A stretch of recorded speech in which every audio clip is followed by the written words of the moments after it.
the product that you had in mind in the business plan does get modified. And when you come to the point that you have a market fit and you have the product that you can scale up your sales organization, the product changed from the first version of it. This is DevOps Paradox, episode number 157, How to Create a Startup. Welcome to DevOps Paradox. This is a podcast about random stuff in which we, Darren and Victor, pretend we know what we're talking about. Most of the time, we mask our ignorance by putting the word DevOps everywhere we can and mix it with random buzzwords like Kubernetes, serverless, CI/CD, team productivity, islands of happiness, and other fancy expressions that make us sound like we know what we're doing.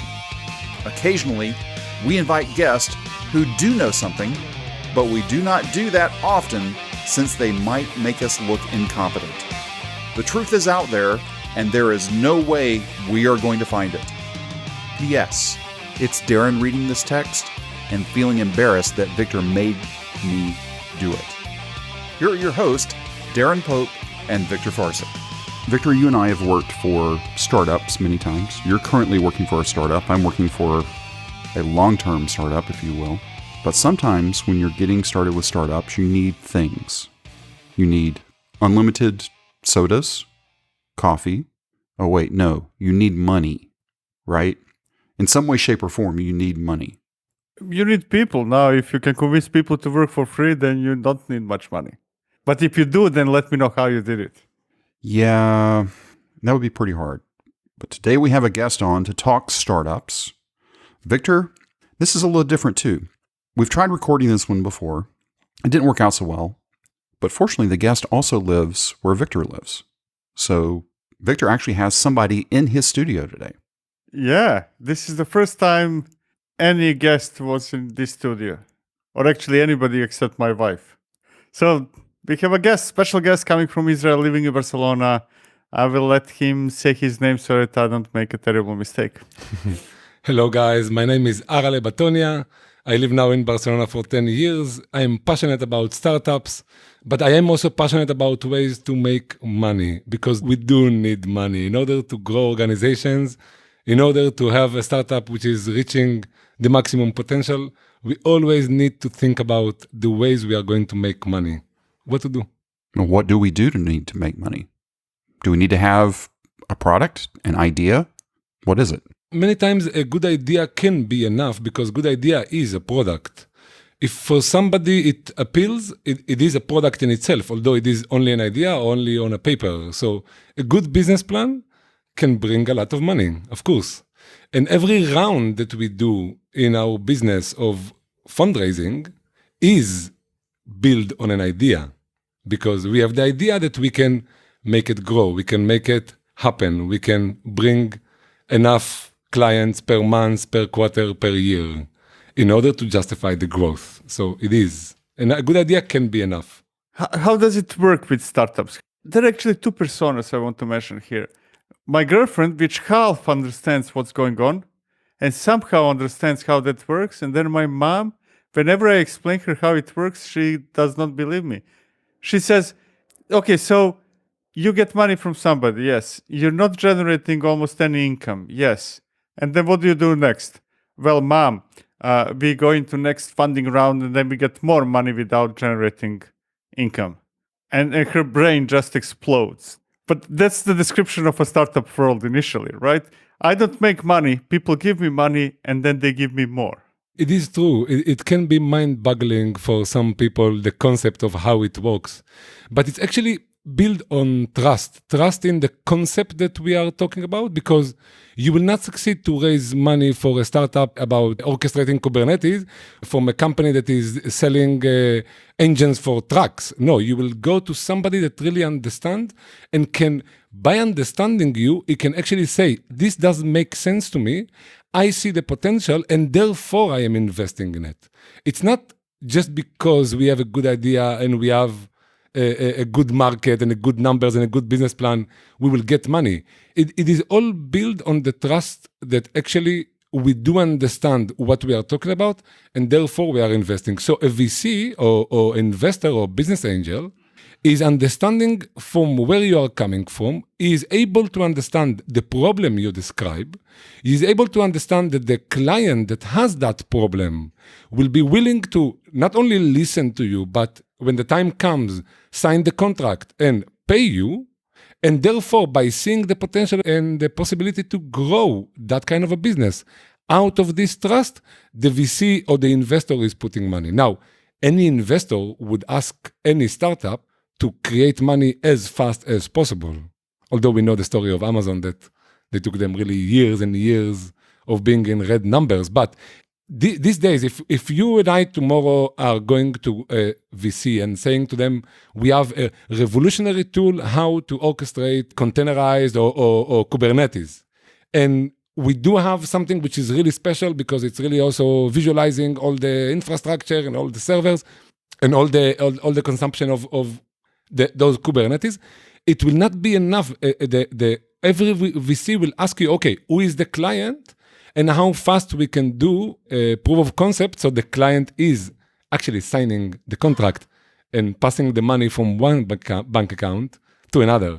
Let's say that we do have a brilliant idea right now. How would our next 5 years typically look like? Wow, this is a great question because it's really giving the full cycle of a good startup. So the first step will be actually to do a mock-up, to do a proof of concept that we are having it clear. Again, it does not have to be actually with a product in itself. It can be with a clean concept, if we understand that. And then imagine that we do have it clear, and then we are finding either a seed investor or business angel, and we are actually telling the story of how we see that we are coming to solve a problem in the market. Now, the business plan is more than those words, but this is how it's serving us to convey the message. If the business angel is understanding the pain and understanding how what we are bringing to the market is a good fit, a good possibility, is going to give us money actually to invest in engineering. In the first stage, it will be mainly engineering, sitting and doing an application that actually demonstrates what we are talking about. So we need a server, we need a small office or maybe remote. We need to create as if traffic to this kind of or workload in this infrastructure in order to show how our product actually delivers the value that we promised. Now, when we have it, which is taking, I don't know, between months to sometimes years, between 2 engineers to sometimes 50 engineers, we come to a point that our product or our beta version is ready to go to brave potential clients in order to actually do the installation, in order to do the proof of concept. So in the beginning, what we are usually doing in startups is finding those clients that are willing to be, if you will, kind of guinea pigs, because it's the first time you are going to install this application in a production environment. It's the first time you are going to check that what you had in mind and works in your lab actually works in real life. And in that stage, you are gaining the trust by using your own network, your own proximity potential client, and maybe contacts of your own business angel or this company, this venture capital that actually invested in you. And then you are getting, it's still, I would say even, maybe it's not even a client. In this stage, you are actually wanting to prove your concept. Sometimes it will be with exchange of money, but sometimes it will be just a goodwill to let you prove your point, let you prove your concept. And then you are installing and starting to do the troubleshooting, because really in 90% of the time, you are having a troubleshooting. So a sale in this case is not out of the box sale, it's a sale process because the engineers, the R&D basically are getting the input and the feedback from the field experiment and needing to adapt the product so it will be even a better fit. This is the process that actually happens. And those clients might enjoy either a good price or good conditions from the company, but they are out of goodwill letting you test the product. when you reach, I don't know, between 10 to 20 clients, and you have enough data that comes in back as a feedback system, as an input for us to improve our product in order to have a better fit, we are actually coming to the place that we are mature to ask for another round of money. And in this case, usually we go to VCs or funds that are having the money for this round. Not always the business angel is also the guy that is going to invest in you in the next phases. And then we go to a VC telling him, we had an idea, the idea actually works, we implemented in these 10 clients, now we believe we can scale it up. Because a startup or a good product that cannot scale up and is always going to be demanding to have an R&D process is not going to be able to sell by the hundreds or by the thousands. It's not going to be able to sell not only in proximity, also worldwide. So you need to scale. So if the product can be scaled, we go to a VC, we get now money to add not only engineers, but in this case, to start to build a sales organization. Means a sales organization is after the founder did his pitches and managed to succeed, bring on board new potential clients. Now we need to gather from the information that we got from those 10 sales. We need to start to identify the perfect client, which we call in the market ICP, or tier 1 clients, tier 2 clients. So we also know not only who are the possible clients, we even know by specific demographics or psychographics or the size of the company or the size of the team of DevOps or the size of how many SREs they have. We can know if they are a good potential clients for us. Using the information that we are doing in this designing of the sales organization, we go out and actually try to do the job and collect again information. And in the same way that we did adaptations and recalibrations in the area of the engineering, we are going to do the same in the area of sales. And as better the sales pitch becomes, as shorter the sales cycle is, and when you come to matureness, you can really bring on the scaling up the sales organization. So getting 10, if you have really a good map of how the sale actually works, you can have 10 salespeople that are doing the same job and actually bringing company clients in a predictable way. In these days, having predictable sales is the buzzword, like Kubernetes and containerized in the infrastructure of cloud. Having predictable sales is the buzzword of everywhere, of everyone talking about it. Did I manage to say the map, or does that make sense, guys? Yeah, it does make sense. What I'm curious now, how does that work from employee perspective? Because I'm guessing it's not the same thing if you enter the company. There are pros and cons whether you enter, let's say, Red Hat, established company today with established business, pre-seed, post-seed, post-Series A, post-Series B company, kind of. I'm guessing that we're talking about, from the employee perspective, risks and rewards as well, just as for investors? For the investor or for the employee? I would answer on the employee.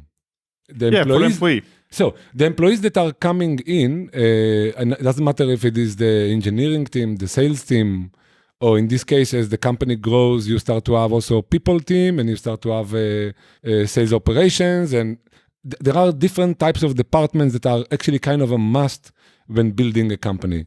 The best thing is to have the vision to identify good startups and actually join as early as possible to a startup, because when the startups really manage to grow and either be acquired or even reach an exit IPO, basically, every employee is getting benefits of it, because the startups is not staying in the founders, is really kind of a shared, there is the whatever they call packages of options and equity of the startup. So when a company starts with 2 people and then 40 people and then 200 people and then succeeds to do IPO, every employee that started as early as possible is going to get basically benefit of this increasing of the value of the company, because every round is entailing an increase in the valuation. They call it in the market, the valuation of the company.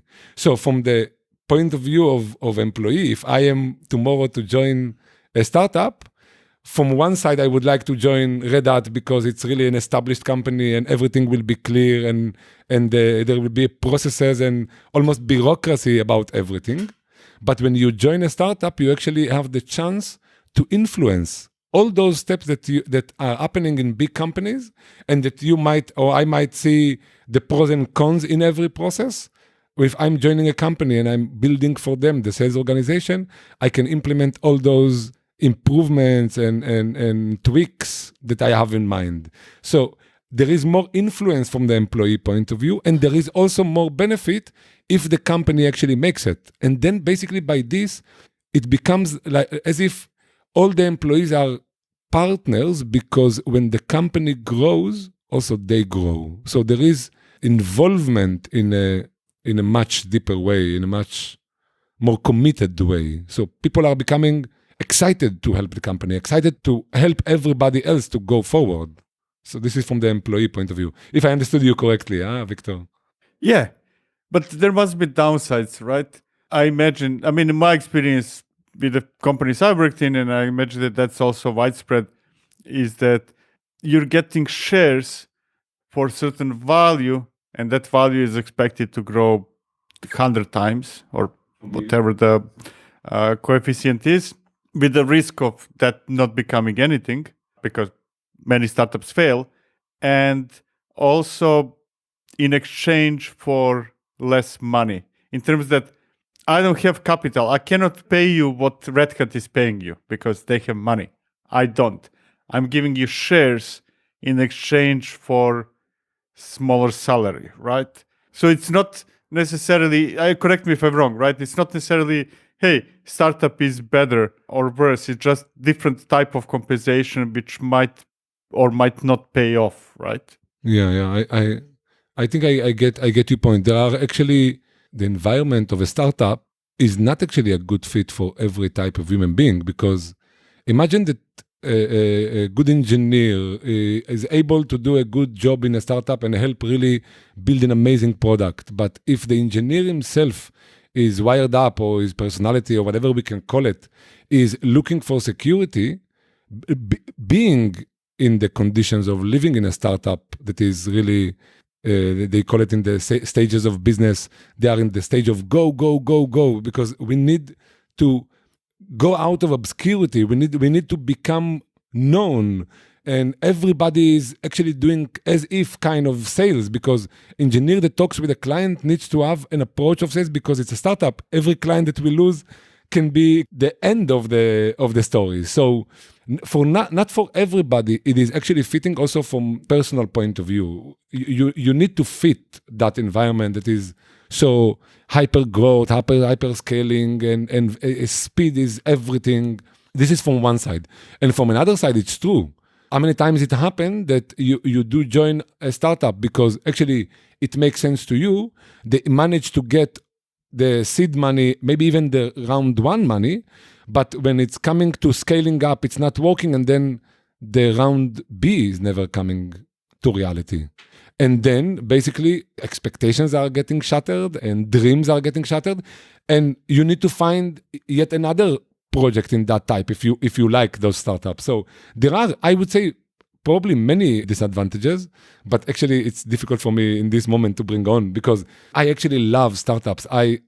For me, it does talk to me. Doing something which is new, doing something which is not conformist, which is really innovative, by itself, it's so attractive. This is the progress of us as humans, I would say.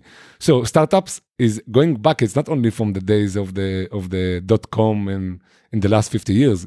Everything that made us progress as humans was originally a startup. Maybe we didn't have VCs, maybe they didn't have money of many other people in order to invest, in order to have high-scale growth, but startup is in our life and everywhere. Just the concept and the funds and money coming from somebody else is the new concept. But yes, there is, and the fear of failure, actually, when a startup is failing, I'm sure many people are staying for a while beaten or having difficulty. It makes sense. I never did a study about how it affects people when a startup is closing. I can tell you only from my own experience. I had in my life 2 startups that I wanted to raise money for and grow it up. In one of them, I had a team of 11 people, and giving it up was difficult. I would say yes, for all the team members, and maybe for me and the co-founder I had, it was even more difficult. It is difficult. There is risk. So I want to go back to what you were talking about earlier. During the time you're proving out an idea as the company, and you've gone through those, not just 2, 3, 4 people, but you've gone through 10, 20, 30 different things, and you find out after going through that number that your idea is a failure. We talked about failure at the end. You've made sales and then it fails. How quickly do you need to pull the plug before you even really get started? Thank you. Actually, this is great because actually it's touching a point that I am busy in these days. I can tell you with the experience I have with startups, usually again, because the first money is to basically engineering more than actually growing the company or building a sales organization. Many times the product is changing. Not many, I would say in most of the times, the product that you had in mind in the business plan does get modified.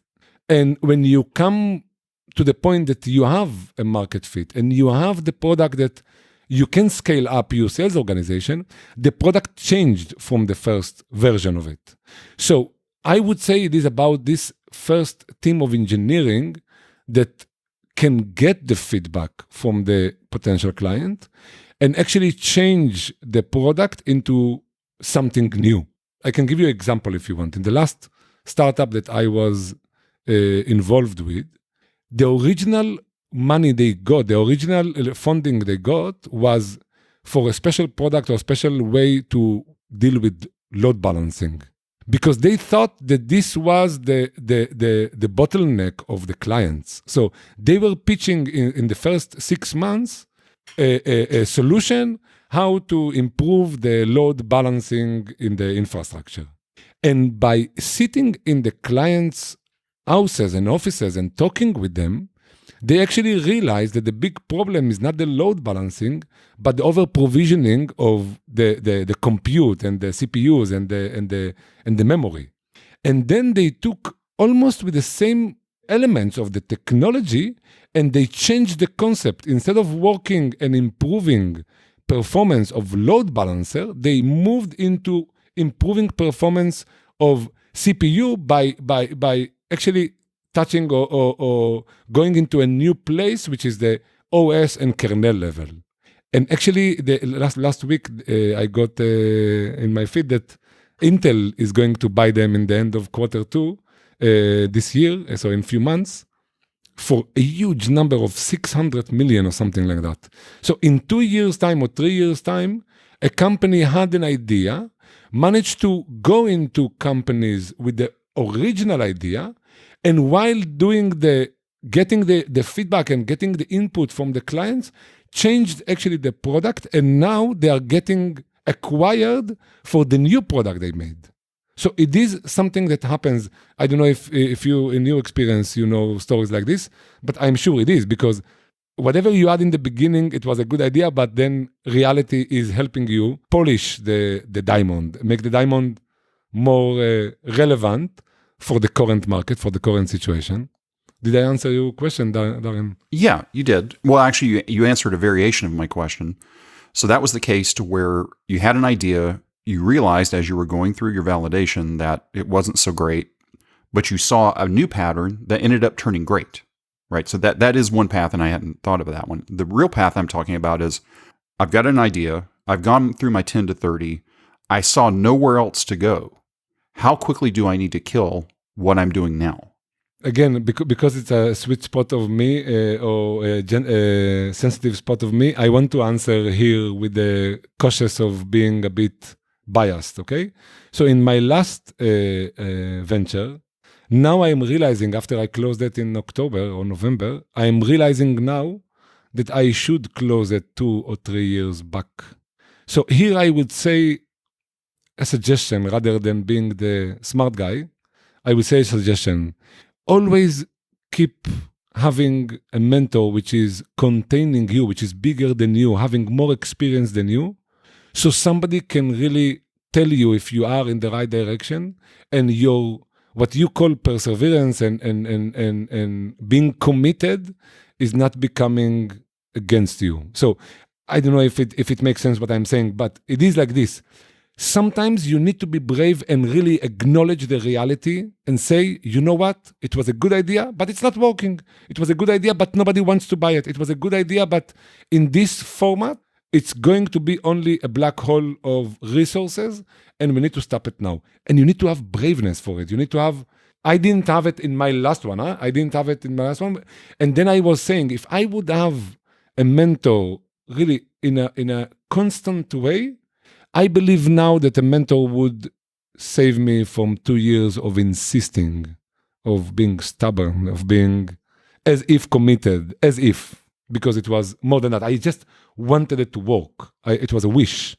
I would suggest now, with my matureness of the last project, I would say, I would suggest an entrepreneur or business owner to really be loyal, because every project that actually closes in an abrupt way, it's actually more painful. If you do it consciously and if you do it out of choices, you actually come to the process. Even if it's closing something, you come with power to it. I wish now I answered the last part of the question, Darren. Also, if you come to the point that you realize that something doesn't work, you're one step closer to know what something else works than somebody who is starting from scratch in a way, right? Yes, you are always gaining. This is a very, very good point, Victor. It's an amazing point, actually. It's coming into the mentality sphere. You are going to become richer no matter what is the result, no matter how fast you are going. There is no way doing a startup and interacting with the world without actually increasing your capacities, your abilities, your knowledge, and your possibility to face the challenges that are going to come from your next ventures in a much, much better way. And this matureness, you cannot study in a book. You cannot study it in university. This is the university of life. So every venture makes you closer to be able to achieve the wanted result, which is what people call success. It's my desired result. So yes, every experience brings that or give that to us. It's true. So let's say I'm Joe Engineer and I have an idea and I think this is going to be the next Netflix or GCP or anything else. We're all delusional in that way. Where do we need to start? The first step is actually making sure that the idea that you had yesterday, I don't even want to say where, or by walking in the street or something, is actually a real good idea. I would suggest to start with talking with peers that are able to, like in science, that are able to validate what you are saying. Because if I would stay between me and my friends, imagine that we are sitting together now here in the room with Victor, and we are coming to a great idea. And we build all the structure of our cards on top of our idea, but only between us.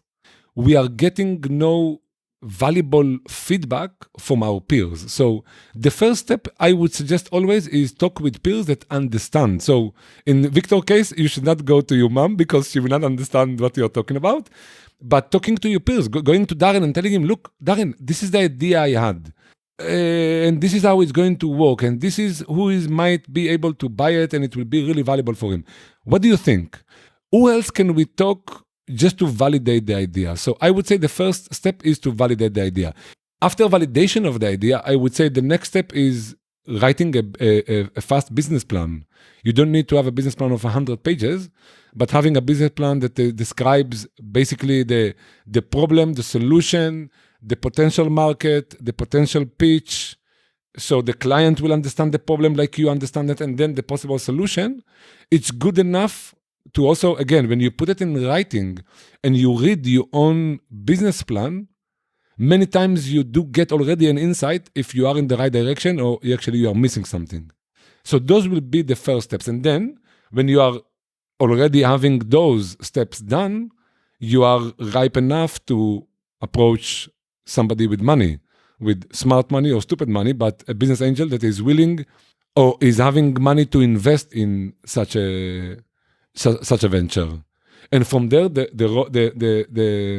it's starting to roll up, and this is what we call the startup world. Does it answer your question, Darren? It does. I have a similar opinion, but not exact. I would say after the business plan, and I'm putting air quotes around the business plan, I think that could be easily just about 3 or 4 sentences. I think you've got to try to build it and pitch it first before you even try to find money.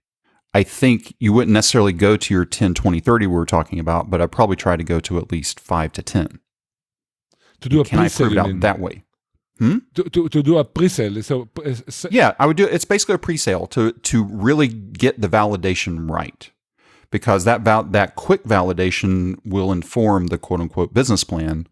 Because I'd rather try to get that locked in first and know it a little bit better before I try to even go after even a very small amount of money. It's very true what you're saying, but I was trying to describe what mostly happens with startups that are scaling up. Because I remember in 2003, I actually prepared one page, one A4. It was all in one A4, and I went to 2 big companies that I thought might be the relevant clients for this project. And I, even before having any engineer coming in-house with me, sitting with me and building something, I went to 2 people and said, look, I know you, you know me.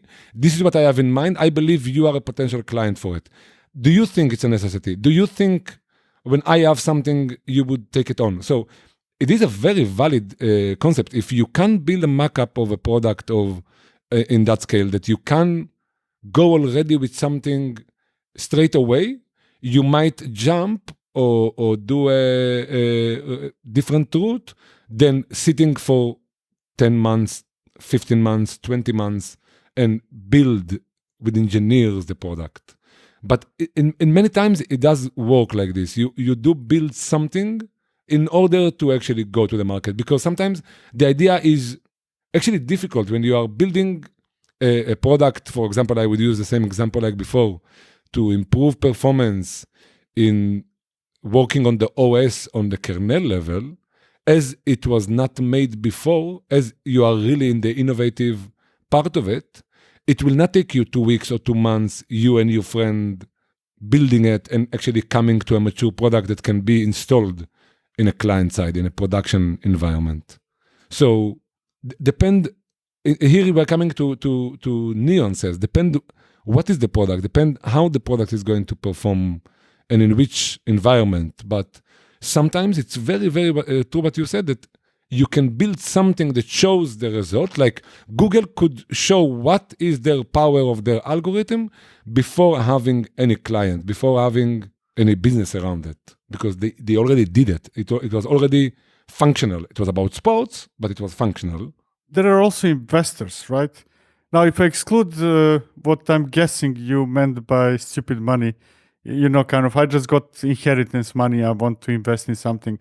But if you talk about investors, that's their business, right? That people who are pitched a number of projects every day, I guess that they are also exceptionally good validators of idea. I'm now putting into this group only investors who are really professional, who know what they're doing.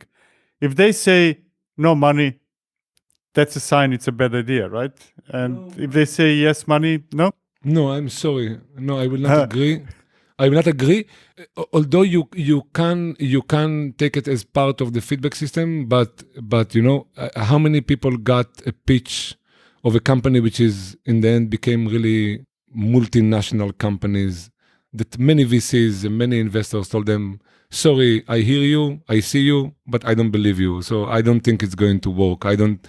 Including Google, including Facebook, really. No, I would say it like this. So I would agree. Instead of saying no, I would agree. Victor, yes, when you go to pitch your idea and you get 2 or 3 VCs that are willing to consider you and are not discarding us really in the first minute, This is a good sign. So it is a good sign that we are in the right direction. But getting no, I would not add it up to what we have. It's not good. Okay, that makes sense. So kind of like rejection is not necessarily a sign that the project is not good, but acceptance is actually a sign that Good direction. it really is, in a way, right?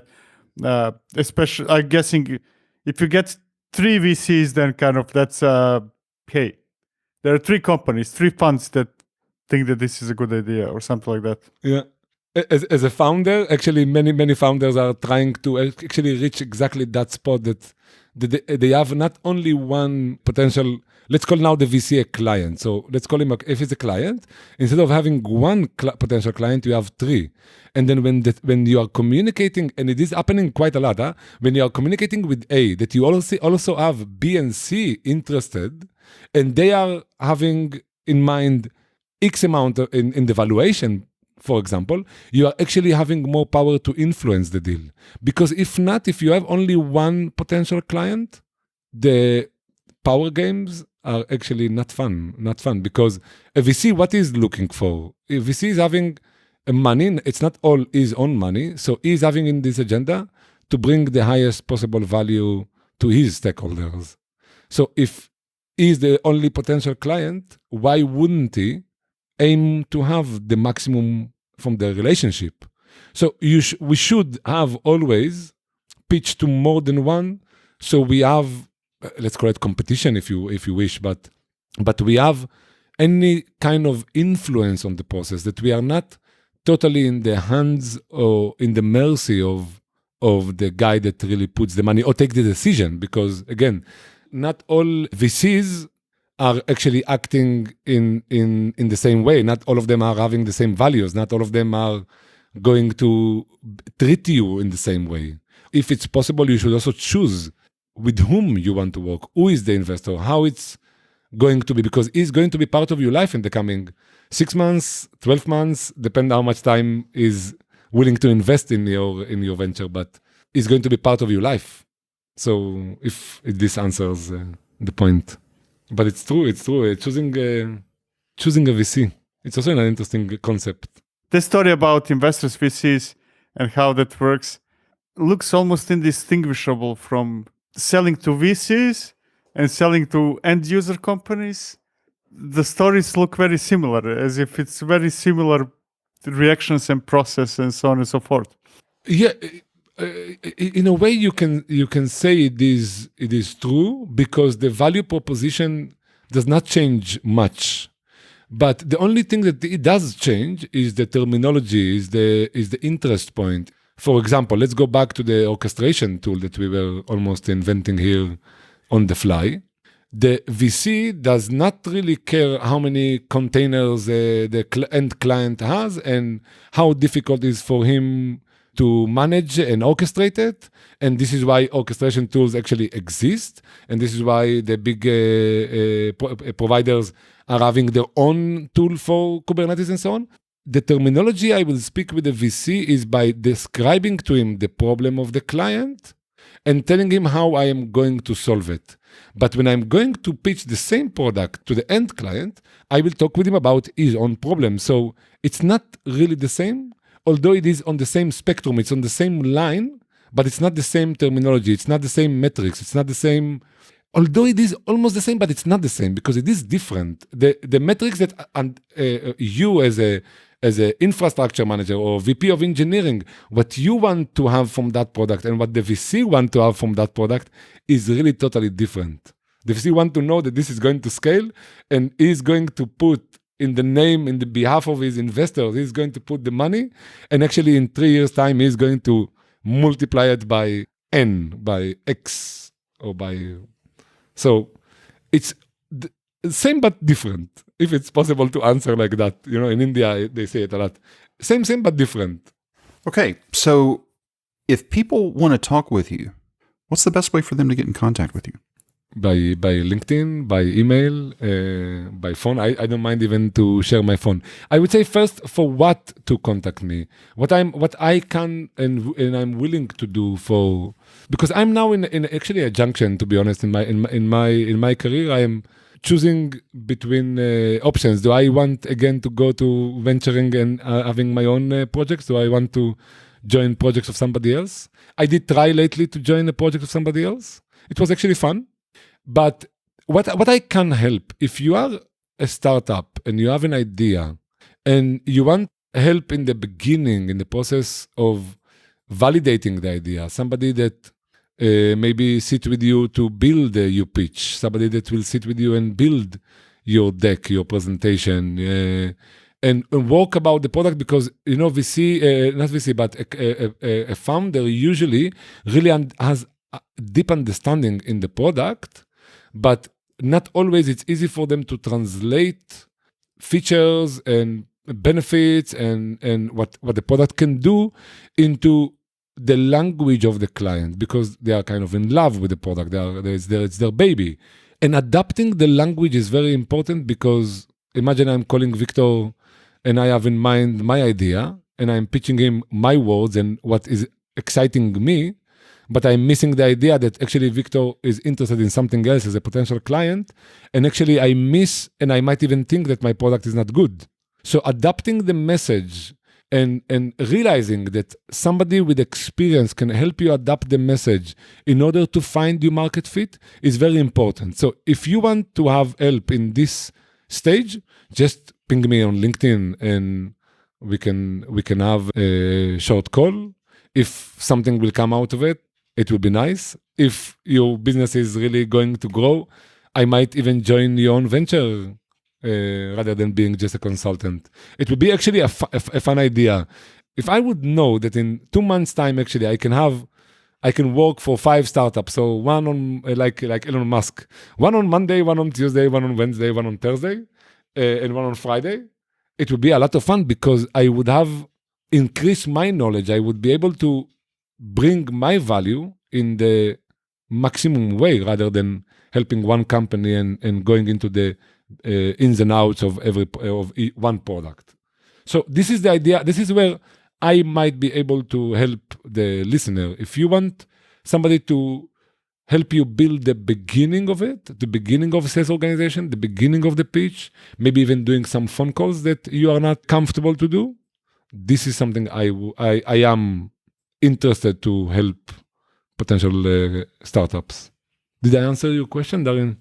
Absolutely. And all of your contact information is going to be down in the show notes. Aharale, thanks for joining us today. Thank you very much for having me. Actually, it was really a privilege. I hope I made it interesting and valuable for you and for the listeners. We hope this episode was helpful to you. If you want to discuss it or ask a question, please reach out to us. Our contact information and a link to the Slack workspace are at devopsparadox.com/contact. If you subscribe through Apple Podcast, be sure to leave us a review there. That helps other people discover this podcast. Go sign up right now at devopsparadox.com to receive an email whenever we drop the latest episode. Thank you for listening to DevOps Paradox.